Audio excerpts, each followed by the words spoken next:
یہ ایک سوال پوچھا گیا ہے کہ ایک بچی جسے متبنہ بنایا گیا ہے یعنی گود لے رکھا ہے، وہ 9th کلاس میں پڑھتی ہے اور اس بچی نے ماں باپ کو تقریباً چھوڑ رکھا ہے۔ کبھی سال میں 1-2 دفعہ ماں یا والد جو کہ غریب ہیں دیکھنے آ جاتے ہیں۔ مسئلہ یہ ہے کہ کیا بیوہ اس لپالک بچی کی تعلیم ڈاکٹر تک شرعاً کر سکتی ہے، کفالت کے اخراجات وغیرہ، جبکہ بیوہ کے چچا زاد بھائی یا اور رشتہ دار قریبی کے 1 یا 2 بچوں کو لپالک لے سکتی ہے اور مالی حالت بھی اس کی بہتر ہے، مگر پہلے والی لپالک بچی کی موجودگی میں ممکن نہیں ہے۔ اگر کوئی شخص کسی بچے کی کفالت اور نگہداشت رضاکارانہ طور پر اپنے ذمہ لے لیتا ہے تو یہ ایک عمل خیر ہے، اور اگر زیر کفالت بچہ نادار ہے تو یہ بہت بڑے اجر و ثواب کی بات ہے۔ اور اگر کسی کو اللہ تعالیٰ نے مالی استطاعت اور توفیق دے رکھی ہے تو 1 سے زیادہ بچوں کی کفالت بھی کر سکتا ہے، لیکن یہ بات ذہن میں رکھنی چاہیے کہ متبنہ یعنی لپالک جس کو گود لے لیا جاتا ہے اس کا حکم نسبی اولاد کا نہیں ہوتا۔ اللہ تعالیٰ کا ارشاد ہے، اور اس اللہ نے تمہارے منہ بولے بیٹوں کو تمہارا حقیقی بیٹا نہیں بنایا۔ یہ تمہارے اپنے منہوں کی بات ہے، اور اللہ حق فرماتا ہے اور وہی سیدھی راہ دکھاتا ہے۔ ان لپالکوں کو ان کے باپ ہی کی نسبت سے پکارا کرو، یہ اللہ کے نزدیک بہت زیادہ صحیح انصاف کی بات ہے۔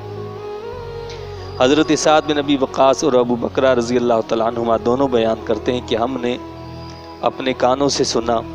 اور دل میں اس بات کو محفوظ رکھا کہ حضرت محمد مصطفیٰ صلی اللہ علیہ وسلم فرما رہے تھے، جس نے اپنے آپ کو اپنے حقیقی باپ کے علاوہ کسی اور شخص کی طرف منسوب کیا، یعنی اسے اپنا باپ کہا، حالانکہ وہ جانتا ہے کہ در حقیقت وہ اس کا باپ نہیں ہے،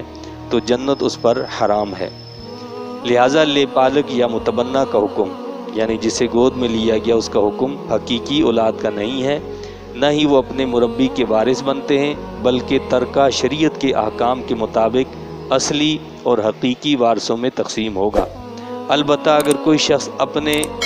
منہ بولے بیٹے یا بیٹی کو اپنی زندگی میں کوئی مال یا جائیداد ہبہ کرنا چاہے، گفٹ کرنا چاہے، تو ایسا وہ کر سکتا ہے۔ تو اس سے یہ بات واضح ہو گئی کہ جو بچہ لپالک ہوتا ہے یعنی جسے لوگ پرورش کے لیے لے لیتے ہیں اور اپنا بیٹا یا بیٹی بنا لیتے ہیں، تو وراثت کا حقدار وہ نہیں ہے۔ اگر کسی اعتبار سے شرعاً وہ قریبی رشتہ اس کا کوئی نہیں ہے جس سے وارث بنتا ہو، تو ویسے وہ وارث نہیں بنے گا۔ البتہ اگر کوئی قریبی رشتہ ایسا ہے جس سے وہ رشتہ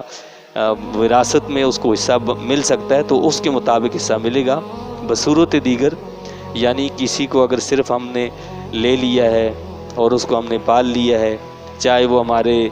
بھائی کی اولاد ہے، ہماری بہن کی اولاد ہے یا کسی اور کی اولاد ہے،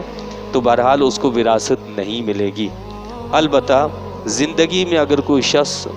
جس نے اس کی پرورش کی ہے اس کو کچھ دینا چاہے تو اپنی زندگی میں وہ اس کو دے سکتا ہے۔ مرنے کے بعد وراثت کے شرعی احکام وہی لاگو ہوں گے جو اللہ رب العزت نے قرآن کریم میں اور حضور علیہ الصلوۃ والسلام نے سیرت طیبہ میں ہمیں بتائے ہیں۔